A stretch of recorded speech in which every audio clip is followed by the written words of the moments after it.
Welcome to This Week in Washington for Friday, August the 10th, 2012. I hope that you've all received my note yesterday dealing with the proposed changes in the Buy America waiver for minivans. I think that it would be very important to me if I got feedback from all of you about your feelings about what we should actually do about this situation. We're going to have many opportunities in the year ahead to comment on various policies that emerge now that MAP 21 has been adopted. And I'm hopeful that I'll be able to use this approach to create kind of an online ability to get information back from you and our state delegates about how we should respond to these issues as they arise. I think we're moving now into a period where in the last 2 years we spent a great deal of time with Congress on issues. Now we're going to be moving back to the various federal agencies to discuss these pieces and implementation strategies they're going to adopt. I think this will be important in our work with the FTA, but I also think it will be critically important in our work with both CMS and others with the implementation of the Affordable Care Act, because I think we're going to be seeing lots of regulatory issues there that affect the kind of transportation service that we know you and many of our members want to provide. So it's my plan to give much more attention to that issue in the next several months and to build up our capacity. And this little exercise in getting people to respond to the issues will be important to us in responding to these policy initiatives. Speaking of speaking to federal officials about policy issues, as some of you know, I had a chance to meet with Peter Rogoff about a week ago to talk about our concerns relative to the Ambassador Program and the National Resource Center. Those programs were expected to expire at June 30th of this year, and we talked to Administrator Rogoff and the FTA staff about continuing them when they were in the process of developing a new procurement for their continuation. Both of those beginning and ending dates didn't quite line up, and so that's why we spoke to Peter about it at Expo, and we were very happy that the FTA provided some funds that allowed us to continue the programs even at a reduced level. We heard recently that it was going to be much longer for the FTA to get a proposal out for the continuation of these programs because of the changes in MAP 21.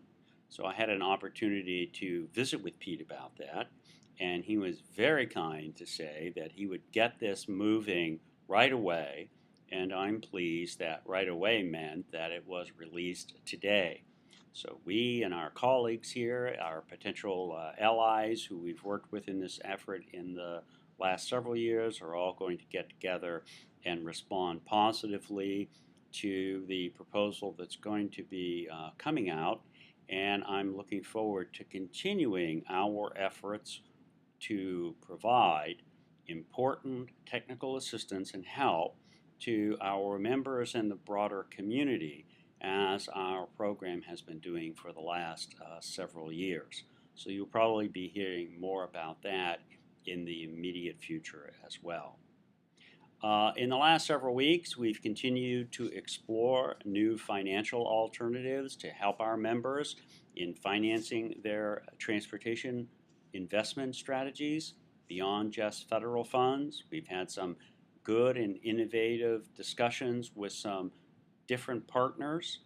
I'm very pleased that this week we were able to launch a financing package to our friends at the Community Reinvestment Fund for one of our members who is in the process of creating a for-profit subsidiary for a nonprofit transportation agency.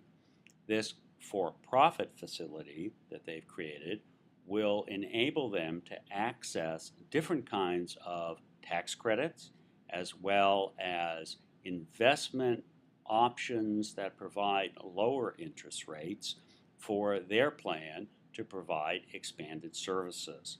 I'm very pleased that the Community Reinvestment Fund took this application from us and that they will now finish the loan with these members of ours, and we won't be liable for the program or the contract, but we will receive payment for developing the specific efforts that led to the creation of this loan. We think, like some of the other programs that we talked about recently, this should give us a good opportunity to experiment with different ways our members might address their overall financial needs, especially as we begin the new MAP 21 period. Along with that, we've had continuous progress with the Small Business Administration ourselves about expanding the kind of resources we can incorporate into our loan program.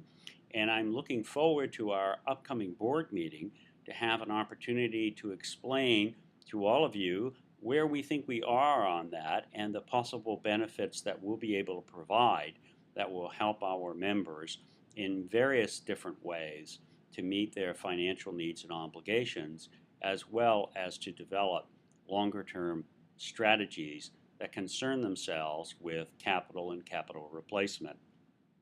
In the last week, I was also interviewed about the state of good repair and about flex funds on 2 occasions with the General Accounting Office, who's conducting an investigation into how those programs and efforts are being done through the Federal Transit Administration. And I think we'll be able to report some things on that too. And I do believe that the critical issues in both cases really do evolve around the subject of funding. And it's great to say people should do a much better job on capital management, and it's great to say that people should do much more work about the replacement of their equipment. The problem is where our members and where the transportation community finds the resources to make the investments that need to be done.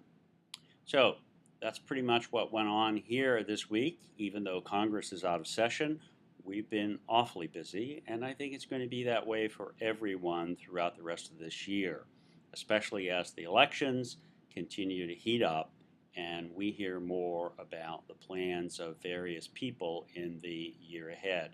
One of the things that came up in my discussions with the General Accounting Office the other day was the fact that I think that community and public transit are the real kind of job creators that can provide employment opportunities for people in the short term and in the long term. And I hope to be able to start using that term about what we do instead of allowing politicians to only use that term relative to millionaires.